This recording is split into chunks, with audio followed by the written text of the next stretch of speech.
All right, well, good afternoon and welcome to today's presentation, everybody. I'm Lori Van Egren. I'm the Interim Associate Provost for University Outreach and Engagement, and I have the distinct privilege of welcoming you to the MSU Global Engagement Speaker Series and introducing today's speaker. Sponsored by International Studies and Programs, University Outreach and Engagement, and the Graduate School, the Global Engagement Speaker Series invites individuals of distinction from higher education, global organizations, and philanthropies to share their thoughts, research, and practice with the MSU community.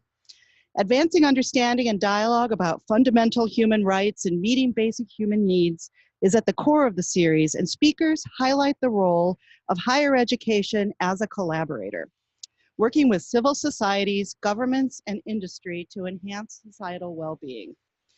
In addition to those of us participating on campus, presentations in the Global Engagement Speaker Series are being live streamed. And we invite online viewers to submit questions or comments they may have for our speaker through the live chat feature that accompanies the live stream. We'll share those submissions during the question and answer portion of the presentation. It's now my great pleasure to introduce today's speaker, Pauline Koelbl-Mujawamariya. Pauline's work is centered on innovation, entrepreneurship, and empowerment of youth and women. She's co-founder and vice president of operations for the Professional Women of African Heritage Initiative, known as PROA, an organization working to empower professional women of African heritage to connect and learn from one another while expanding their professional and leadership skills. PROA is building a diverse group covering many disciplines, fields, and interests across Africa and the diaspora. She and her fellow co-founders want to inspire women to become change agents who shape the African narrative globally. They aim to provide a platform for professional women of African heritage, where together they can leverage their global experiences and foster mentorship, leadership, and fellowship. From 2011 to 2018, Pauline served as Managing Director for the African Innovation Foundation, known as AIF, an organization focused on promoting prosperity of Africans through innovation, governance, and entrepreneurship.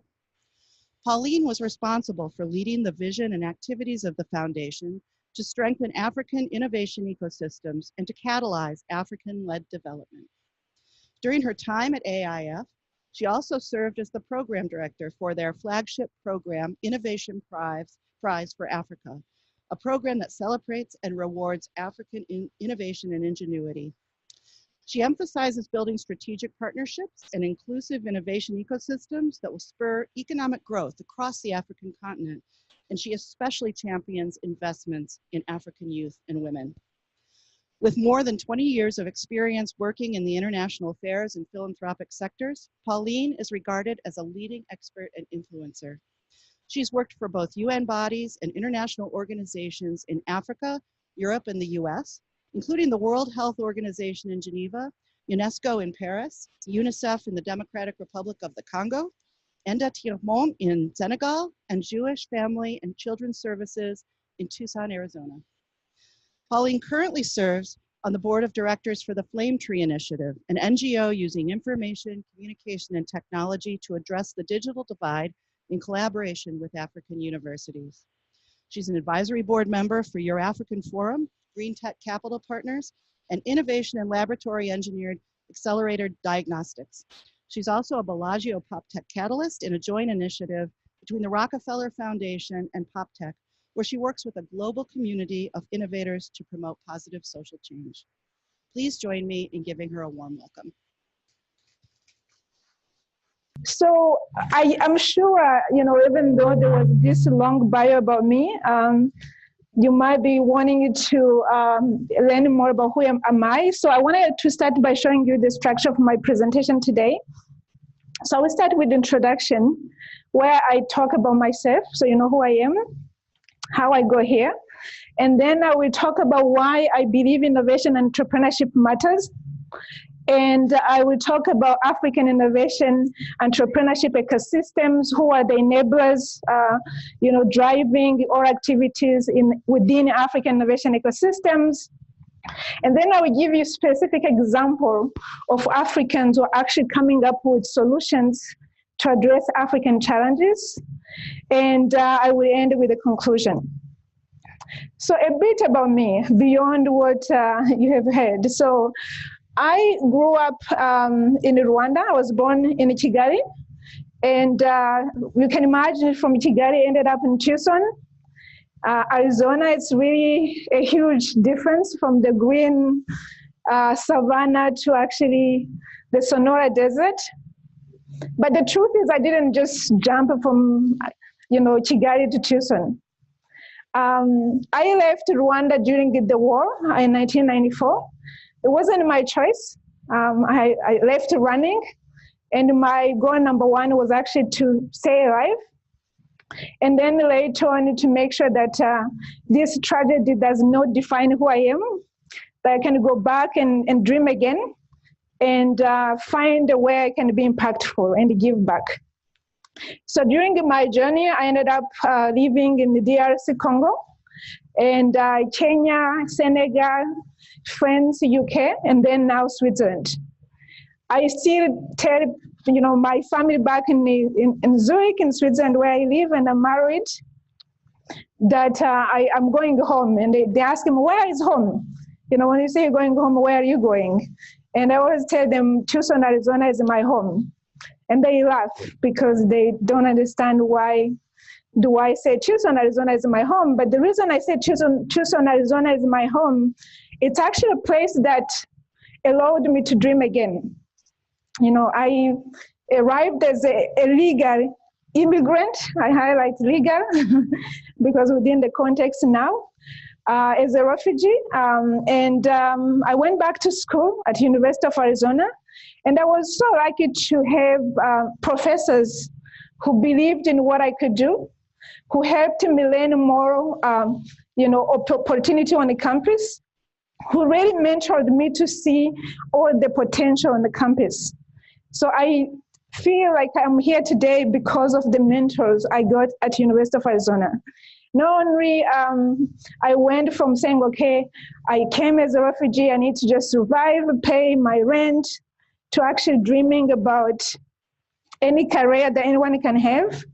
Those were not things I just did on my own. It's just, again, the mentors I got at the University of Arizona who pushed me to apply for competitive scholarship. I remember, just quickly story, one of strong mentor I have, Wayne Decker, Prof. Wayne Decker, he actually convinced me to apply for a Fulbright scholarship. And after arguing with him so many hours that there's no way I can get a Fulbright scholarship, I just became a US citizen then. And I knew as a Fulbright scholar, you're representing your country. So that meant I was going to be sent abroad to represent the United States of America. And I'm like, what am I gonna say? There's no way. Of course, I had a GPA, I had a 4.0 GPA, so the grades were okay. But the whole cultural representation, that was an issue.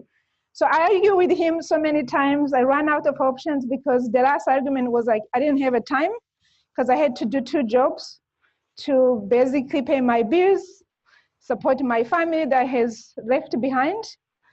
And he said, okay, fine, you're working for me, use the time you're working for me to apply for the scholarship.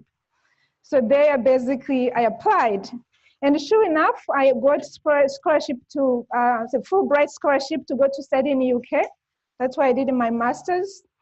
I ended up at an institution that is ranked every year #1 in international development. I could not have afforded that, like on my own. Again, Fulbright paid for that.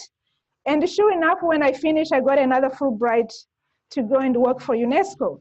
And that's how I entered into the UN system.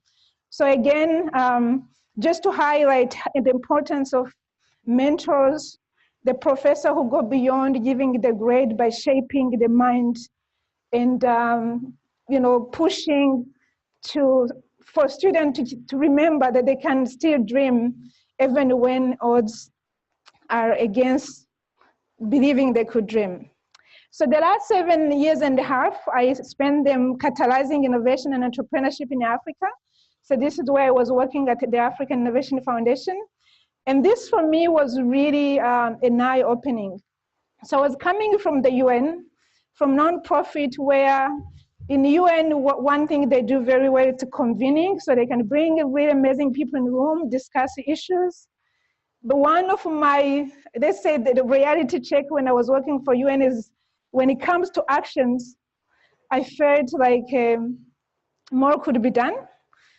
Discussing, convening is good, but in terms of impact, it's about the actions on the ground. So going from UN to African Innovation Foundation was really a gift from heaven for me, because I had to learn about entrepreneurship, about speaking business languages. I'm coming from non-profit where we use the word help a lot. I'm gonna come help you, I'm gonna come help you. And I remember my second year at the foundation, the word anytime you send me a document, I struck out is help. Because I realized, actually, when we're saying we're going to developing country and we're helping them, who is helping who? You are researchers, you know what I mean. So, so beyond getting a chance to do this job, basically, I was converted. Today, I believe I'm a champion for innovation by Africans, for Africa and the world. And I'll come back to what I mean by this. By what I mean by this, believe the Africans can actually solve African challenges if you invest in them and you unlock their potential. And also, not only African can solve African challenges, they can actually also solve the world challenges. So it's not just about taking things from abroad, it's also what they can give back. And the development narrative somehow ignores that part. The innovation and entrepreneurship, highlights that potential. So I am passionate about empowerment of African youth and women, as it has been mentioned. And and I do that basically through different activities I have mentioned. So before going into, again, ecosystem, entrepreneurship, innovation, I just wanted to share some facts. And no offense, because I know you are all smart people. I know you all know that Africa is not a country. But I wanted to just share some, fact for the record keeping. So Africa is big. So we all know size matters. When you want to engage with anyone, if it's very small, bigger, you're going to devise different strategy. Also, the potential might be different. This is a map that you might have seen that's showing how big is Africa, because you can actually have the US in Africa, China in Africa, UK, India, and all Europe. So again, we can debate later what that means, but this is a fact. Africa is big. And then in terms of resources, I go around, especially in the Western world, because remember, Tucson is my home. I live in Switzerland. I'm an African. So I navigate between those different worlds, which I think it's a privilege.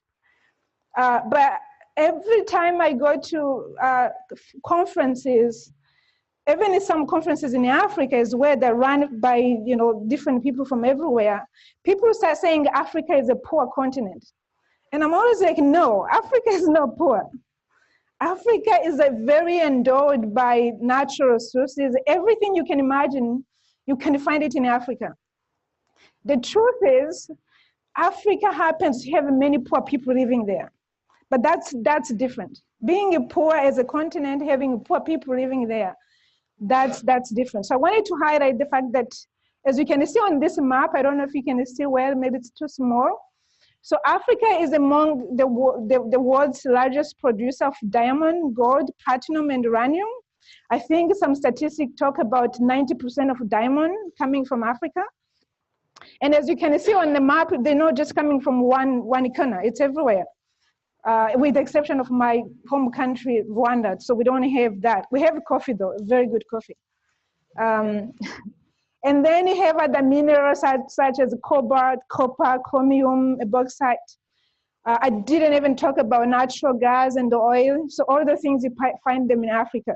So just again, as a fact, you cannot say that Africa is poor. Africa is very rich. The mystery is, how did Africa go from being so rich to being known as a poor country that everyone has to come and save? I mean, poor continent, not a country. The other fact about Africa is the human capital and diversity. So the statistics say this, taken from 2016, that right now Africa has more than 1.2 billion. And the population is predicted to double by 2050.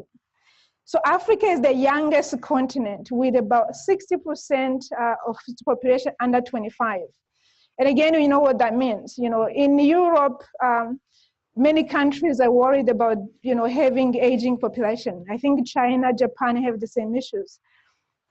But Africa, this is the only issue they have. The issue Africa has is actually what to do with those so many active young people. And then in terms of diversity, so from a linguistic, perspective, you have about 3,000 languages spoken in different parts in Africa. And in fact, a joke I heard before was, when people ask you, so you're from Africa, yeah? So you speak African? And I'm like, I wish, I wish I could speak African, because the language we speak in Rwanda, you can only use it in Burundi and you're done. If the moment you cross the border, you need a different language. But this diversity, as you know, it's actually, it's an asset. Because again, when we come back to innovation, when you have a diverse people thinking about tackling a problem, bringing different perspective, you don't even need to go outside. This is like a perfect lab to create a solution. And the other fact is, according to the recent statistic, among the top 10 growing economies, you have 6 African countries. So you have Ghana, Ethiopia, Ivory Coast, Djibouti, Senegal, Tanzania, among the top growing economies. So I guess beyond the introduction, the other fact to mention is, so there's things that are happening, things are moving. The fact that we have those countries, but as an African, I would like to see more than just 6, and I would like to see more, and this can happen. I believe it can happen if really Africans and friends of Africa, anyone who wants to see Africa truly rise, we need to be talking about investing in homegrown innovation and entrepreneurship. And I tell you why. So as you all know, no country has ever developed without investing in homegrown innovation and entrepreneurship. I challenge everyone to tell me, give me a case of any country that have developed just based on handout, people coming to help. It's all about unlocking the potential of your people. And in Africa, you have so much untapped potential. So the map I show you of natural resources, people are coming from outside to dig, and sometimes they're not leaving much behind. So there's enough to share, basically. It's not even like about being greedy and just taking, there's so much to share. And all the challenges that, from a development perspective that I get highlighted, and the inefficiency you see on the continent, those create a great opportunity actually to innovate and create new businesses. In many developed countries, people talk about disruption. You need to disrupt existing system. The truth is, in Africa, actually don't even need to disrupt much. You have a lot of things you can do without having to disrupt a lot of stuff. And so for me, innovation and social entrepreneurship, for sure, they enable local talent to tackle local needs with marketable and scalable solutions. If you were to invest in the local people, they know the kind of solutions that they need. They know what works. They know the culture that will help that solution be adopted to the market. And they also know how to navigate the system to scale those solutions to other markets. And when it comes to investment, you always hear a debate about, okay, if I'm going to invest in Africa, the bottom line is a return on my investment. I need to do well for my business, otherwise I close. So the news is, it's not really even a news, is that actually you can do well while you're doing good. So the whole area of impact investment, where they talk about triple bottom line, you can still make profit by also leaving something behind. You don't need to just grab everything.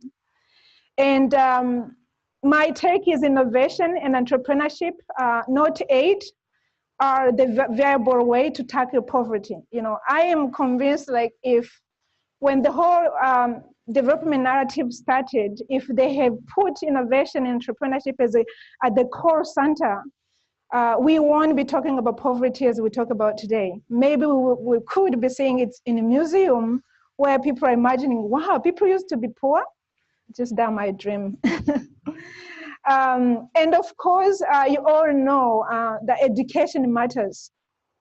You know, I shared my story highlighting about my experience as a student, not to say that maybe University of Arizona is better or anything, just to say, you know, I'm the product of education. Without education, I won't be here. I won't be talking to you. Probably I won't even be able to take care of myself. So we need the training institutions that are training future leaders, ethical, you know, future leaders, I must add, problem solvers and the risk takers. Those don't grow up just on the trees. They have to be, you know, somehow encouraged from within institutions. So in terms of African innovation and entrepreneurship ecosystem today, I wanted to highlight about 5 key enablers. So those are institutional, individual, or organizations that actually putting together processes or building, enabling conducive environment for innovators and entrepreneurs to be able to do their job. So the first one that is really very active is what's known as tech and innovation hubs. I'll come back to this because this is actually what is dominating right now within Africa. Right now there's about 440 of them and they continue growing. And then there's an innovation entrepreneurship competition, NGO foundation. This is basically related to what I was doing at African Innovation Foundation. So such institutions, they provide seed capital, they marketing, visibility, validation, training, coaching, mentorship, access to relevant networks and more things. So they are also very important within African innovation ecosystem. And then you have a few training research institutions. Right now in Africa, you have, for example, African Academy of Science, where this institution is working with different scientists across the continent to look at how do they add value to actual research output. Because when I got into innovation entrepreneurship business, my second year, we got a lot of applications for the competition, Innovation Prize for Africa competition, coming from universities. And you see really amazing research finding on a paper they would have published. But then you ask them, what happened with this knowledge? And they would tell you, if you like it to talk to them, they would tell you, oh, we don't know because we gave it back to university. So the whole culture of actually, knowledge transfer, saying, okay, if you research and you find something exciting about solving a problem, you're not done. You need actually to make sure that finding can actually be proven that you can solve the problem you wanted to solve. So just to highlight here that there's quite a lot of more work to be done when it comes to getting more R&D driven innovation coming out of universities in Africa. However, again, remembering that Africa is not one country and all countries are different. You have a lot of R&D driven innovations coming from South Africa and from different countries in North Africa, but you have also a few coming from within Sub-Saharan Africa. And then you have a government. As you know, I was talking to one professor this morning here, and she was telling me how she has been receiving grants from the U.S. government to look at different things. So here in the U.S., the government invests a lot in research, and also invests a lot in supporting those research findings to creating solutions that could be adopted either within the U.S. system but beyond. So this culture also still growing in the African continent. So you have a few governments that have a dedicated fund to fund innovations. And African Union has, the member of African Union have agreed that each country at least can put in 1% GDP towards innovation, research, and science. But the reality is still not there. So, but things are moving a bit. And then you have investors who basically, as we all know, you can have a good idea, you want to create a product, but you need money to make money. So right now you have a few, but growing number of VCs in Africa. And the gap, what I have seen in this space is really around the early stage innovations or entrepreneurial ventures. So here I'm talking about people who are looking for between 10 to 50,000 US dollars. Anything about 100,000 US dollars, you're most likely to get money, but still not a lot. And then at the moment you're looking for a million and above, you have more people who are ready to invest because most of the risk have been taken care of. So according to some statistic, about 210 startups secured about US dollars 334 million. So that's good. And in terms of the popular sector among investors, fintech is number one. There's e-health, there's transport, logistics, agriculture, and agribusiness. So quickly, I just wanted to show you the distribution of those hubs in Africa. So you can see the majority of them are located in South Africa, followed by Nigeria. And then you have Egypt, Kenya, and Morocco. And in terms of, because when it comes to economic development, people also say, okay, sometimes it's good to think about city rather than thinking about countries. So we'll look in terms of the top ecosystem city. So Lagos is the number one, about 31 hubs just located in Lagos, Nigeria. And then you have Cape Town, about 26 hubs, Nairobi, 25 hubs, Cairo, 23 hubs, and Accra, 16 hubs. You also have like a collaboration of hubs, like associations, like, organizations that are trying to coordinate hubs. So you have one called AfriLabs that works with most of the tech hubs. You have Impact Hub. You have Indigo Trust. You have Fab Lab that build on a MIT Fab Lab model. And then you have Joko Labs. So from the ecosystems now, I want you to meet some of the Africans who actually have seen the problems and decided to do something about it by creating scalable, impactful, and marketable solutions. So it was kind of difficult for me to decide which one to highlight. And when I was working on this, I thought it's a good problem to have because about 7 years ago, when you ask someone, tell me about innovation coming from Africa, they always tell you about M-Pesa, which is a more money transfer model that started actually in the UK and was adopted in Kenya. So here I chose a few examples that are tackling issue in health. So one is about malaria, the other one is around resistance to antibiotics, and then pathogens diagnostics. And the second category is around food and nutrition. I'll talk about natural protein, the local superfood, and the hygiene, efficiency, and the business linked to a popular dish. And then financing, we'll talk about an organization, a company tackling the value of death, and then another one addressing the credit worthiness assessment. And lastly, I will share an example of a training, a university that is training the future leaders of Africa.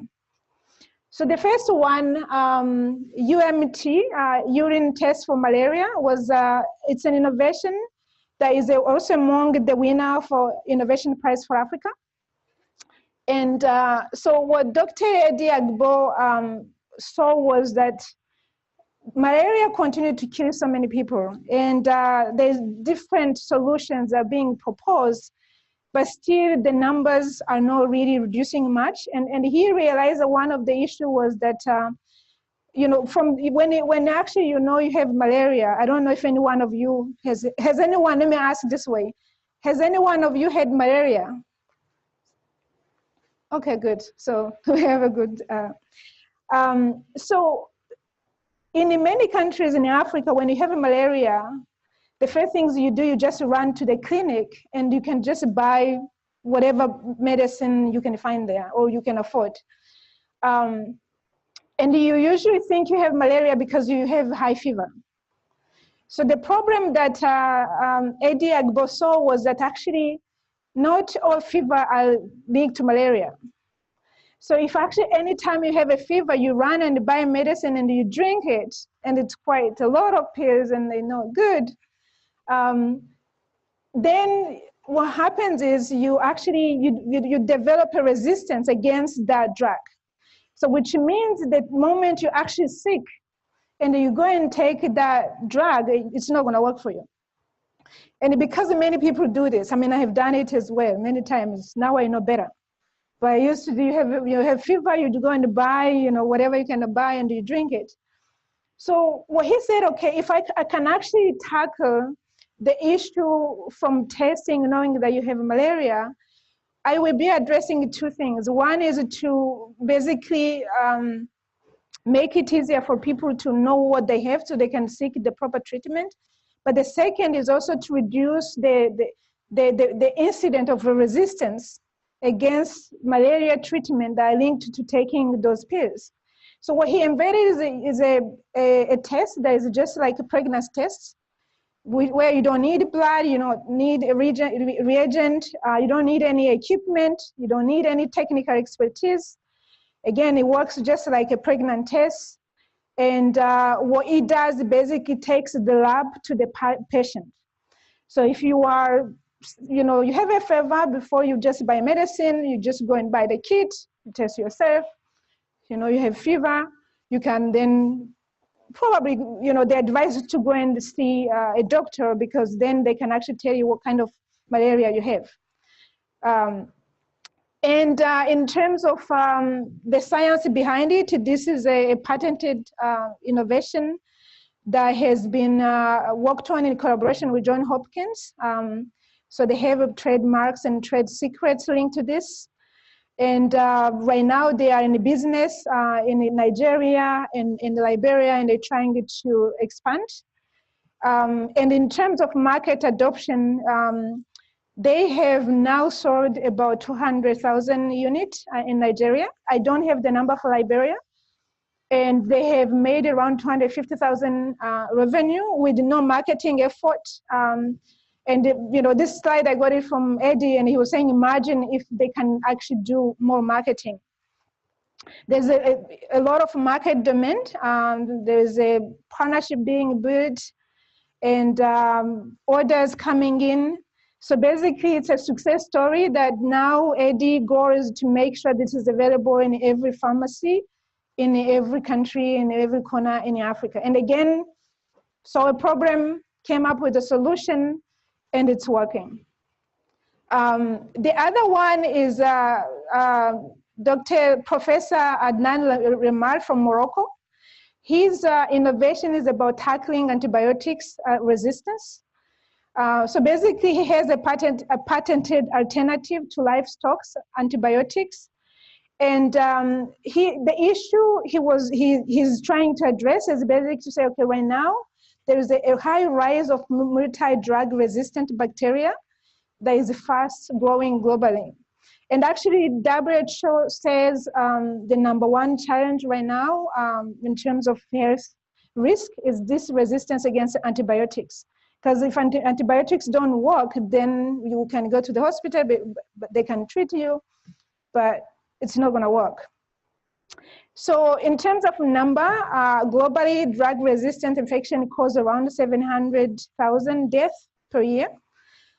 Those are the numbers from Adnan Remar. So by tapping into the medicinal property of local plants, Prof. Adnan Remar used natural essential oils to develop an alternative to antibiotics for livestock, which basically is mixed with livestock feeds.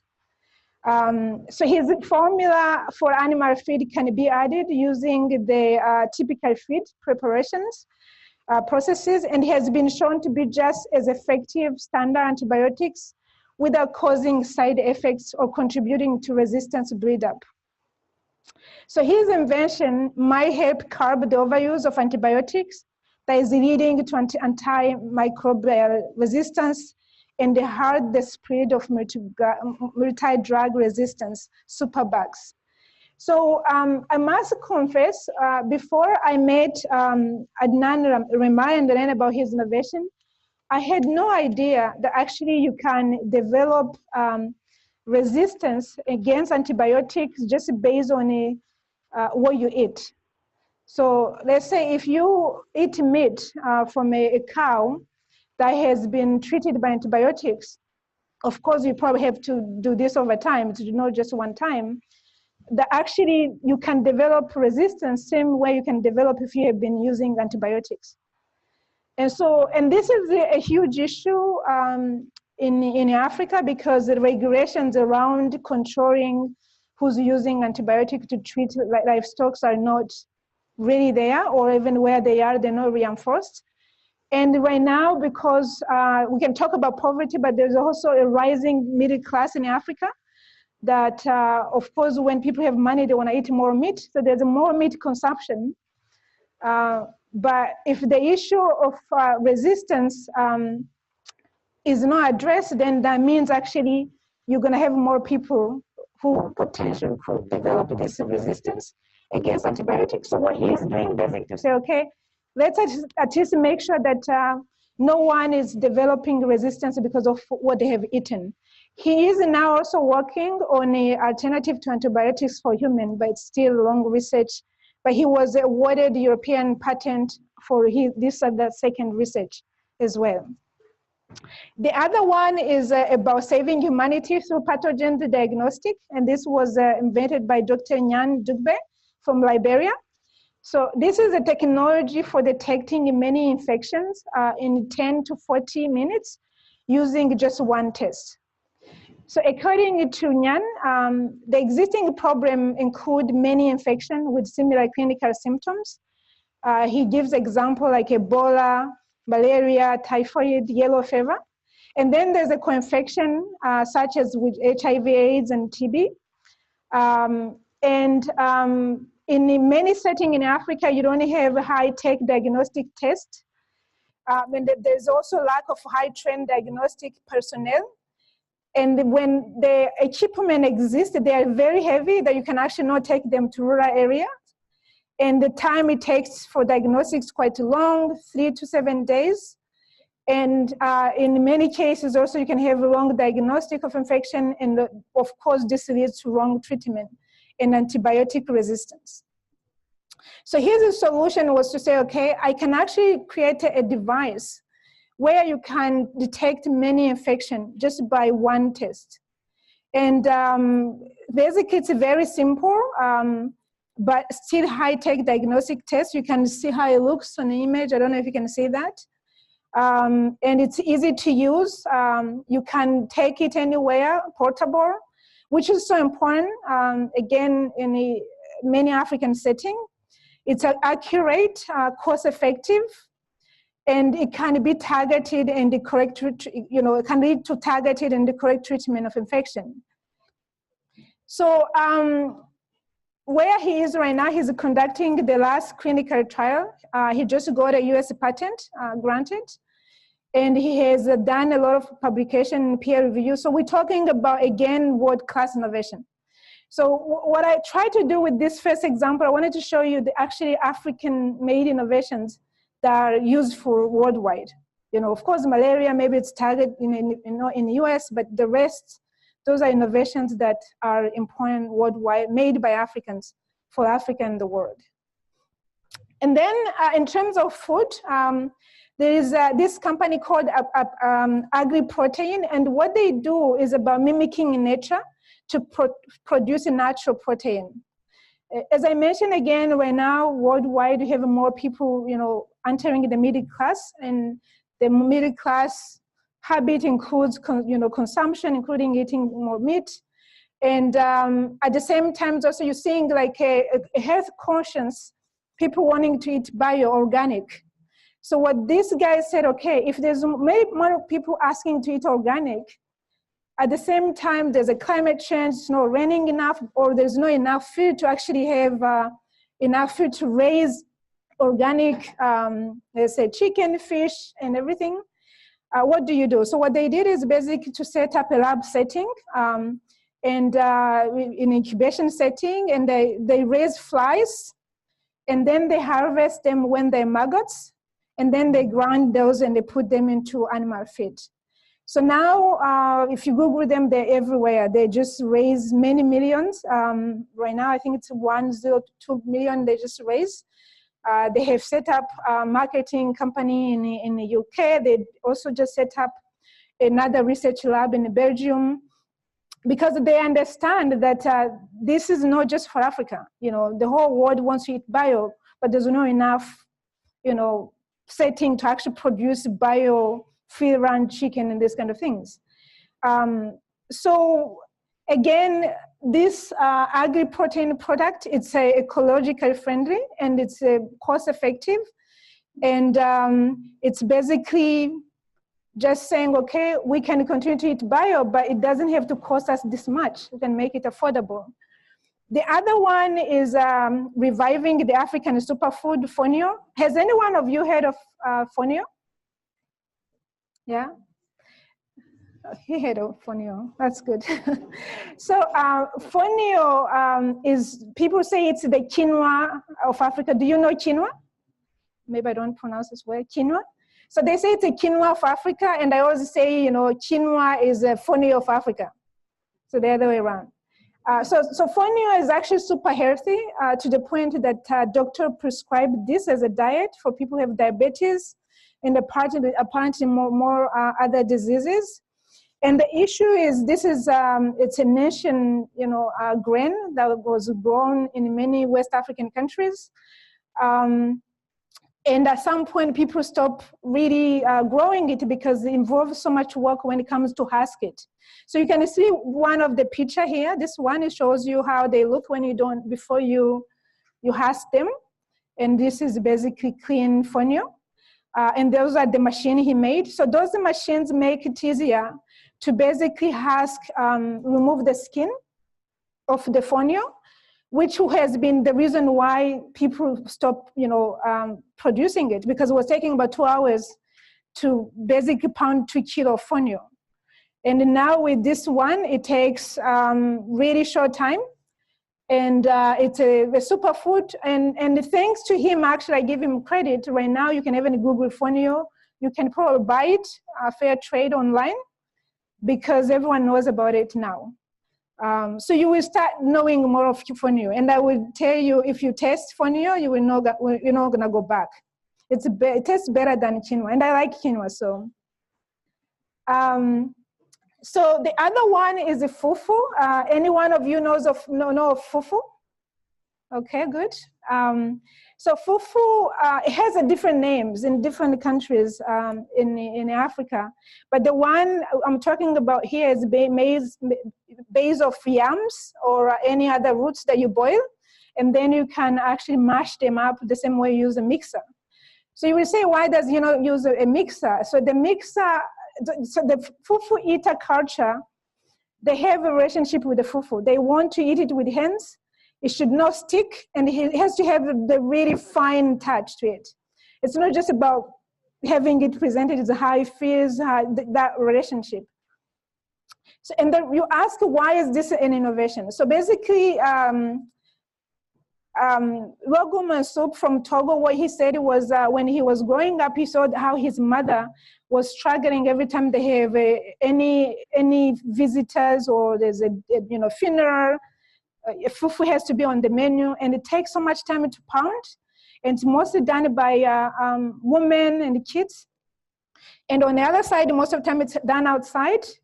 And, when it's hot and sweaty, the sweat ends up in a fufu. So he wanted to address that hygienic side.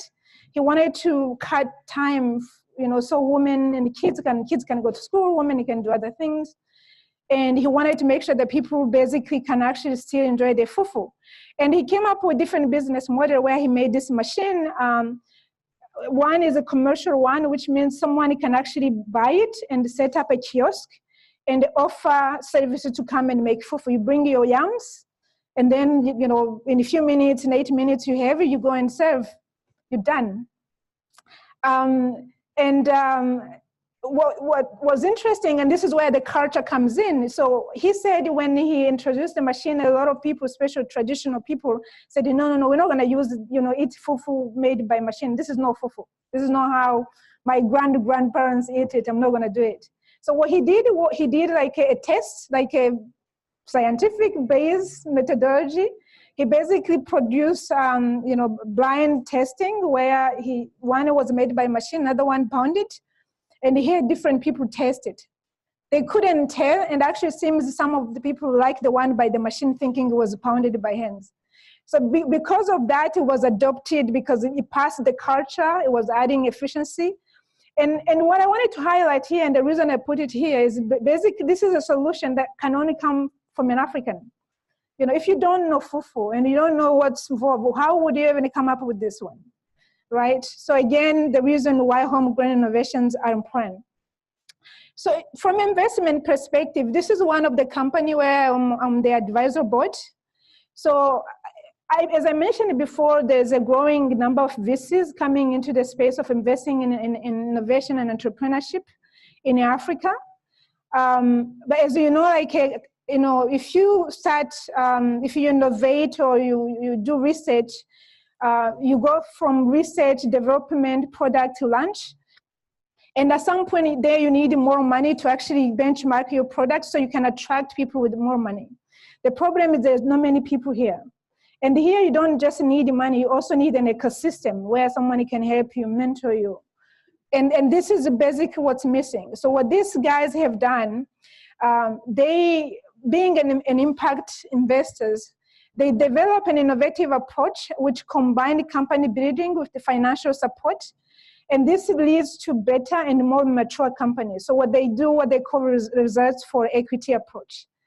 So when they come in, they look at whether you have a viable product. They look at whether the person behind the product is actually trustworthy and committed. And then they take care of looking at the structuring company. And it's a win-win situation because they only make money when actually this company grow. And they're doing quite well, they're growing. And again, the existing ecosystems that people wait on the other hand, at the end of the valley, and they say that there are no deals. And then you have on this side, like innovators, entrepreneurs complaining they can't find money. So what this guy said, okay, we're gonna do the work for you so we can actually make sure that you two can connect by taking the risk and addressing the value of death. The other one, I think it's worth highlighting this Ovamba, which basically is focusing on helping small business in Africa to grow. And what they do basically, they're solving two problems. Banks are usually slow because the bankers are not trained to say, okay, I can just do this quick investment and make money. They have a lot of heavy regulation they have to follow, which means they tend to be slow. And they're not really well equipped to adapt to meet the demands of fast-moving African small businesses. And the second part is that banks, they have limited due diligence. They have basically the same due diligence that we use here in East Lansing, Michigan, when you go to borrow money. It's the same that we want to use when they go to rural Rwanda. And I mean, even from a logic perspective, it doesn't really work because first of all, some of the people there, they might have never borrowed money, so the whole credit history is different. And so what the Ovamba has done is to say, okay, now they started with Cameroon and they digitized, they basically did inventory of the languages spoken in Cameroon, about 240 plus. And they also looked at the cultural behavior behind, this group. Like because people borrow from each other in the African culture. So what they wanted to understand is how do you, if you were someone from this culture, how would you assess that, this person will pay you back? And they digitized this algorithm in a way that when you put information you're looking for, it matches the traditional cultural behavior, which means then you as an investor, you find. You don't need to understand these things, but it's done for you. So because of this, they now, they're doing really well. They are in the millions now in terms of the money they're managing, but the potential also unlocking is quite huge. And lastly, most importantly, because of the setting, I wanted to share this, the story about this university called SST. It's based in Ghana. And what the founder, Patrick Arau, said is that his goal is to educate a new generation of African leaders. And the SST mission is about to educate ethical entrepreneurial leaders in Africa. And one of the issues he highlights, and I can relate to this, is in Africa, you still have the colonial legacy. When I was going to school, because by the time I had to run from Rwanda, I was just in my first year of law school. And I remember through high school and even that first year, a professor, a teacher is a god. You don't ask questions. Like, if you ask questions, you can get punished. It's like you're trying to challenge someone who's supposed to know everything. I mean, who are you? So how can you train, creative thinkers if actually they cannot even ask a question?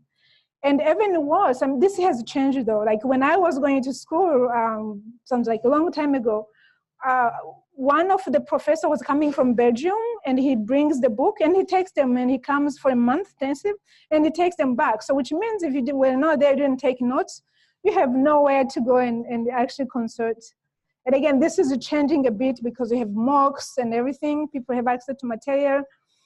But still, the tendency of wanting to, like a student to memorize so they can tell you back they were listening is still there, and it's linked to colonial legacy. And so what SST is doing is teaching creative thinking, problem solving, and the leadership. And I have a small video I wanted to show you. But what I wanted to highlight as well is that the success rate in terms of impact that SST is having is that at least 95% of students, they recruited before they finish. Everyone talk about how, there's so many people going through traditional training and there's no jobs. This is no issue that SST has, because actually people who are coming through SST, they are problem solvers. So all people want to hire them. And what Patrick Arau is trying to do is say, how can we have more of those? Professor can learn from the student as well. Not like I'm there, I'm a god, listen to me, or yeah. So let me show you a short video, and I will encourage you, if you have time, to watch his full TED Talk. So I decided to get engaged, and the first thing that I did was to come back to Ghana and talk with a lot of people and really try to understand what the real issues were. And three things kept coming up for every problem: corruption, weak institutions, and the people who run them, the leaders. Now, I was a little scared because when you see those three problems, they seem really hard to deal with. And they might say, look, don't even try. But for me, I asked the question, well, where are these leaders coming from? What is it about Ghana that produces leaders that are unethical or unable to solve problems? So I went to look at what was happening in our educational system, and it's the same, learning by rote from primary school through graduate school. Very little emphasis on ethics, and the average, the typical graduate from a university in Ghana has the strongest sense of entitlement than the sense of responsibility. This is wrong. So I decided to engage this particular problem Because it seems to me that every society must be very intentional about how it trains its leaders. And Ghana was not paying enough attention, and this is true across sub-Saharan Africa, actually. So this is what I'm doing. I'm trying to bring the experience that I had at Swarthmore to Africa. I wish there was a liberal arts college in every African country. I think it would make a huge difference. And what SST University is trying to do is to train a new generation of ethical entrepreneurial leaders. We're trying to train leaders of exceptional integrity who have the ability to confront the complex problems, to ask the right questions, and come up with workable solutions. I'll admit that there are times when it seems like mission impossible. But we must believe that these kids are smart, that if we involve them in their education, if we have them discuss the real issues that they confront, that our whole society confronts, and if we give them skills that enable them to engage the real world, that magic will happen. Now, a month into this project, we just started classes, and a month into it, I come to the office and I have this email from one of our students, and it said very simply, "I am thinking now." And he signs off, "Thank you." It's such a simple statement, but I was moved almost to tears because I understood what was happening to this young man. And it is an awesome thing to be a part of empowering someone in this way. I am thinking now. By the way, it's not, he is highlighting Ghana because he's from Ghana. To my view, Ghana is actually doing way, way better than many other countries in sub-Saharan Africa. So you can imagine. So in conclusion, as it's always known that necessity is a mother of inventions, so it's easier to get so many inventions coming out of Africa because there's so many challenges, and what's lacking is investment into unlocking those challenges. I believe that investing in entrepreneurship innovation is a sustainable way to tackle poverty, not just in Africa, anywhere in the world. And I'm convinced that universities and training institutions have a big role to play, as we just learn, and you already know anyway here, training problem solvers, sharing knowledge with developing countries is important. And I was so pleased when I was doing my homework before coming to see how many initiatives also your university is involved in Africa, but globally as well. I know you're doing stuff in Malawi. So that exchange of knowledge, I think it's really good. I hope can be done in many countries. And as I said, I believe that one can do well while doing good. And innovation, social entrepreneurship allow you to do good while being profitable. So there's no reason to really choose either or. And I believe that addressing the needs of many Africans while building sustainable and profitable business is a smart way to do. It's not really a charity, it's just smart. And lastly, Africa is a fertile ground to benchmark global problems and global solutions. As we like to say it in Africa, if it works in Africa, it works everywhere because you have diversity, you have many people can bring different perspective and apply and see how things work. So if it works in Africa, it works everywhere. Thank you so much.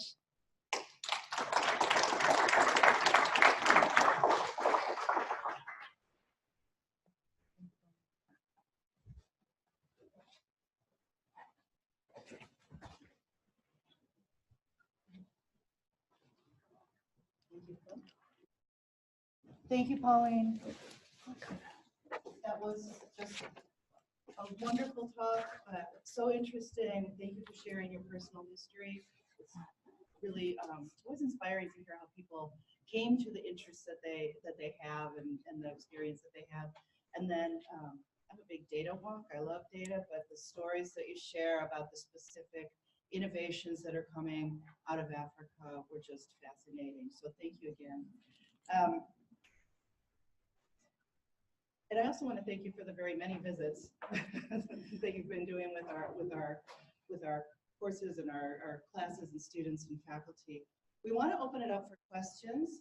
So I don't know if you want to come up here. Okay. You still have your microphone on. Okay. Yeah. We want to make sure that we get your questions. So please let me give you the microphone before you ask your question. Opening it up. Or comments. Or comments, yes. Thank you, Pauline. I'm Susan Weiss. I'm an associate professor here in the Media and Information Department. And I'm all about your idea of African innovation in Africa by innovation. And that's a simple idea of your talk. But I wasn't clear if you're more focused on the formal or informal sectors. And I think there's a tremendous amount of opportunity to think about entrepreneurship and education in the informal sector. And I wonder if you could speak about where you see the most opportunities in your work. Sure. Should I go ahead and take that one? Oh wait. Okay.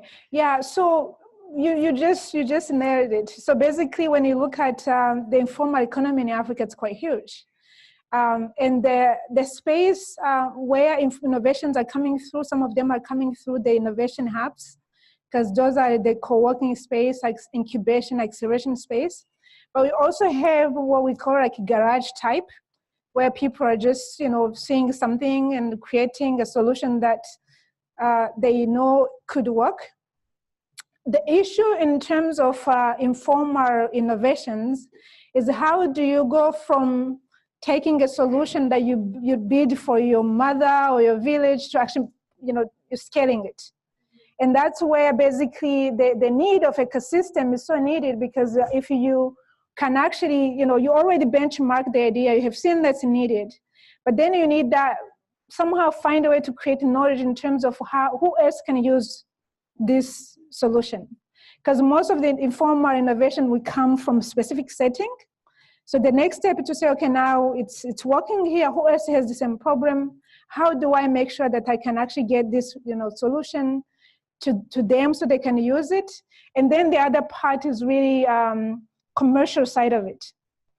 How do you go from something that you just started because you saw a need and you created it to say, okay, now I need to create a business so it can become sustainable and it can scale. So again, from that perspective, that's where the innovation hubs are coming in. That's where those institutions such of the one I've been working for come in, because they're saying, okay, now you already have something. All you need is an ecosystem to help you bring it. So I like to highlight the really importance of having ecosystems that function for local innovators, because you can't just do it alone. Does that answer your question? Thank you. Hello.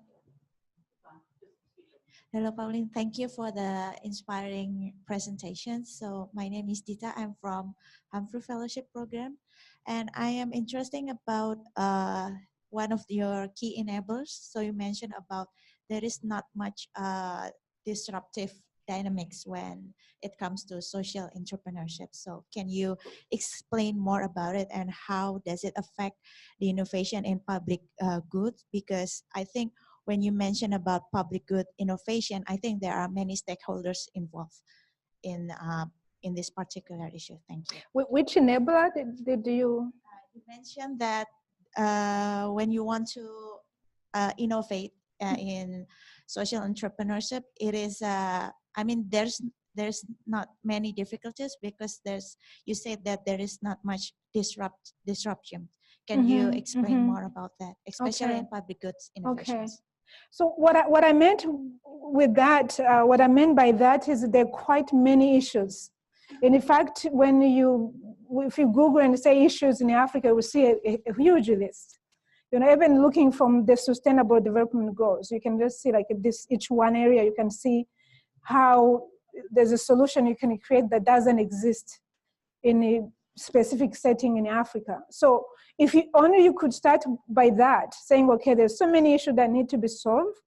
Let me start by providing solutions. It does not mean you don't need to think about how you can disrupt existing model that not efficient or too expensive, but you can choose either or. You know, I'm not saying you should not disrupt. I'm saying, you know, disruption is one side, but there's also an empty ground where the solutions are needed. Like these guys I mentioned to you, the urine test for malaria. There's nothing like that. He didn't disrupt, and he disrupted the existing, he added something to existing treatment or a way to address malaria issues, but there was no competition doing exactly what he's doing.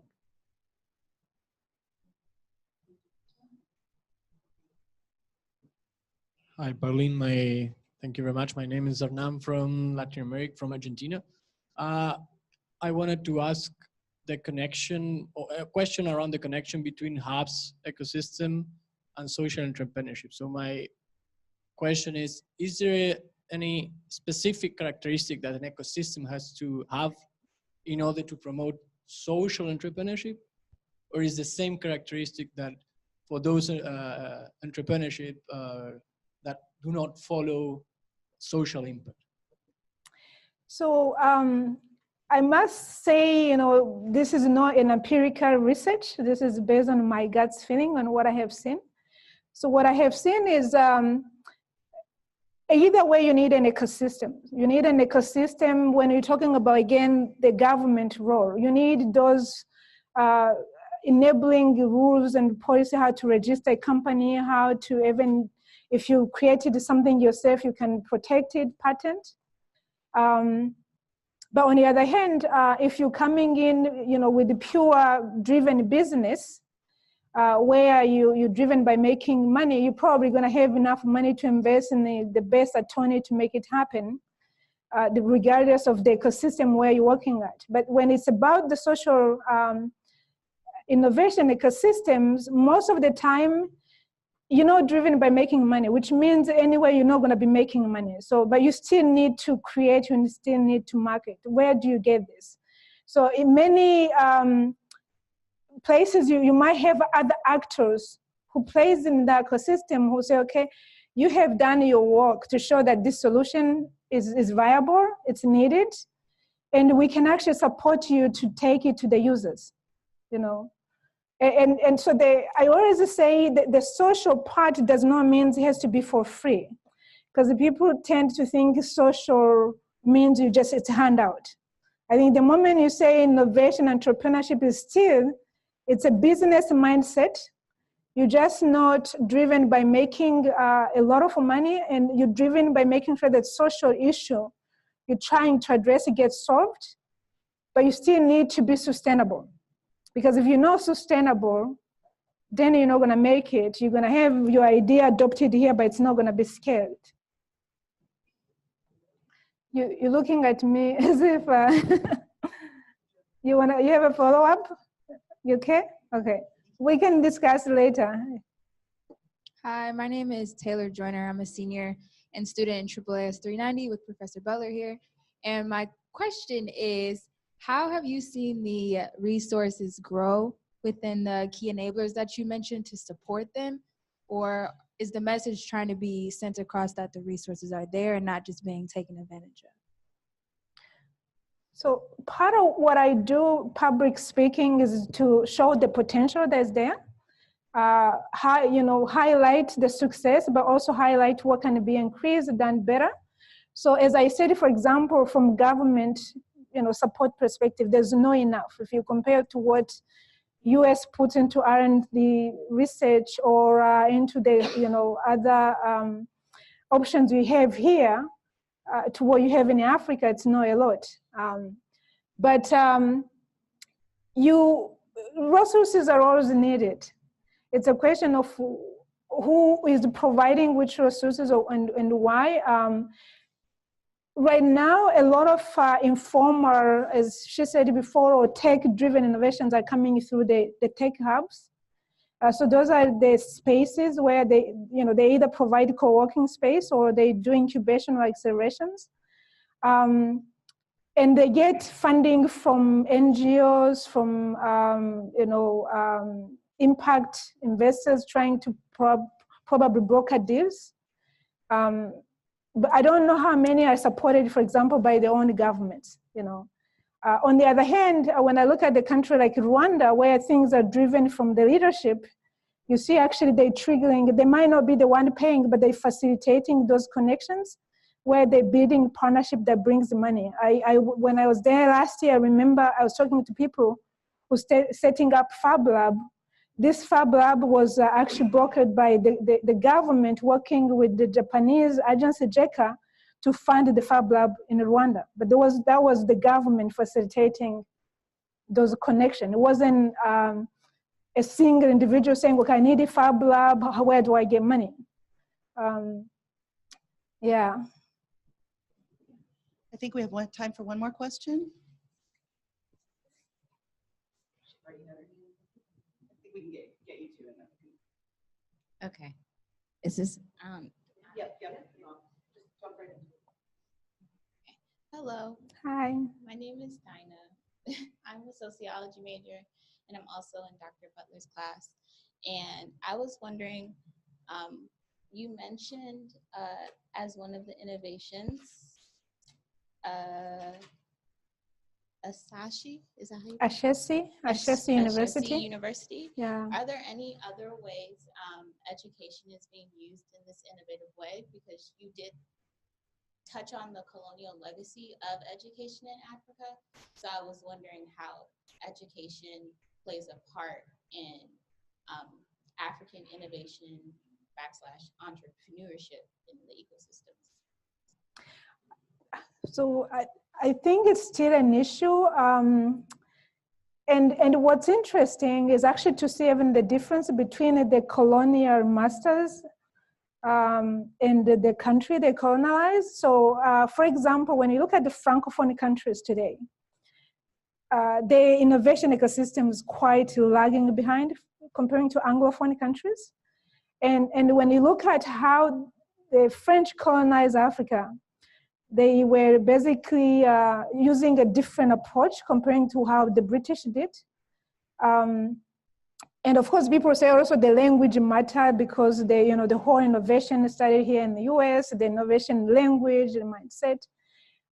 So when we were running the Innovation Prize for Africa, we made a lot of effort to try to get innovators from Francophone countries, and it was a struggle. And then when you look at a Lusophone country, those are Portuguese-speaking countries, it's even below. And so I haven't done research to understand what exactly practice that have made it, but I think it's the French are very calm, they want things like this, so anything disruptive, maybe it's not, it's not part of it. Whether it's the language, because things are right now mainly are published in English, the sharing is happening in English. Whether it's again the legacy they have, I don't know if that's the case.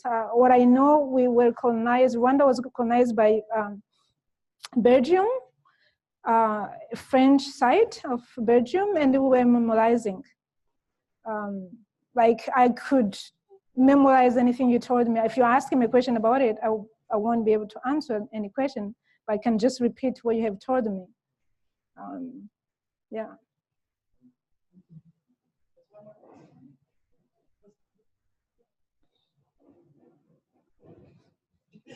Somebody else. My voice carries. We need it for the. Marquise Evans. My question is this. With there being some vast number of languages, I think on your slide had up to 3,000. 3,000, yeah. Does that create communication barriers? And does that impede the innovation, entrepreneurship, ecosystems? Does it cause conflict? I would think with that many languages that it would that there would be some chaos, there would be some conflict, there would be some communication barriers? I don't think so. I look at diversity as an asset. Of course, if you look at, I don't know if when you look at the history of the wars, whether people were fighting because they couldn't understand each other. From the language perspective, I think it was more like other issues. Now, sure enough, right now, anything happening in the space of innovations, people are communicating not in the native languages, especially if they want to engage with people outside of the local communities. But I think, this is my personal belief, that speaking a different language, which by the way, most of the language will go with the culture, it's not just a language. It means you look at a problem from a different perspective. It means also you look, your culture, adoption of the product or service you want to use might be different. Maybe you're sensitive about color, you know, all those things that could make it harder for people to adopt what you put on the table. Whether it causes a conflict, I don't know. So Rwanda, we speak only one language, despite all you have read about. We speak only one language. And history tells you. So it wasn't about language. No. This was just terrific. Thank you, Pauline. Thank you. Thank you. And we obviously have people who are going to be eager to talk to you afterwards. So thank you. We appreciate, we're humbled by your participation in our Global Engagement Speaker Series. Again, thank you for all the visits that you have done and will also continue to do over the next couple of days on campus. So international studies and programs, university outreach, engagement, and the graduate school would like to thank the co-sponsors listed on the screen. Where's the screen? Do I go here? Nope, nope, don't touch. Thank you. On the screen, for their support of Pauline's visit to Michigan State University. We have one more speaker in the 2018-2019 Global Engagement Speaker Series. The series will be welcoming Iman Nouahid on March 12th. Dr. Nouahid is professor and dean of the Faculty of Health Sciences at the American University of Beirut. He's the co-editor of a landmark book entitled Public Health in the Arab World, published by the Cambridge University Press in 2012. We hope you'll mark your calendar and join us for the final speaker of the 2018-19 series. For further information about speakers and to view video recordings of their talks, please visit the series website at gess.msu.edu. Finally, please join Pauline and the Global Engagement Speaker Series team for a reception of light refreshments back there, right? It says in the room next door, but there isn't a room next door. I mean, I guess you could go, you know, to the food court. Thank you for joining us today and have a very pleasant rest of your day.